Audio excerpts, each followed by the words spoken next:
I was born with an extraordinary skeletal structure, with two scapulae that protruded like bird wings. I was meant to be a rare talent in martial arts, but my master insisted that I wear iron shoes every day, fetch water from the foot of the mountain using a wooden barrel, and climb thousands of stone steps carrying water to fill the large jars at the temple. I often ran out of strength, my feet feeling as heavy as if they were filled with lead. One slip and I'd spill the water watching it roll down the steps. Seeing my fellow disciples moving as gracefully as swallows, I could only grit my teeth and push through. But every time the morning bell rang, they had already filled the water jars, while I hadn't even managed half a barrel.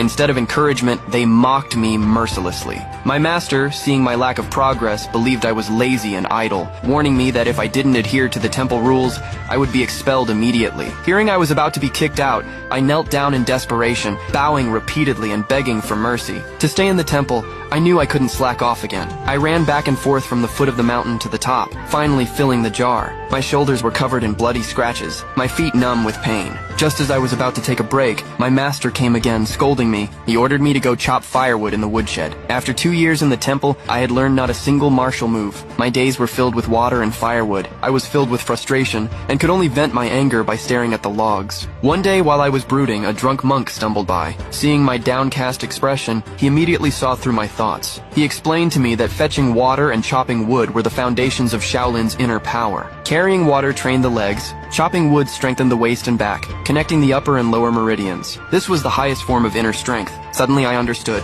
I immediately knelt and begged him to teach me. The drunk monk waved his hand, declining the offer. He claimed he was of no use, staggering away. Though his steps were unsteady, I noticed his lower body was solid, his waist power extraordinary. I was convinced he was a master. The next morning, I imitated the drunk monk's movements, trying to practice martial arts. But my moves were clumsy and unrefined. The monk saw this and shook his head, then walked to the edge of the steps. He demonstrated his amazing waist strength again. Reluctantly, I tried to mimic him, but my lack of waist strength made me lose balance and fall. While rolling, I caught sight of two young monks sneaking around, heading toward the back mountain, as if they were hiding something.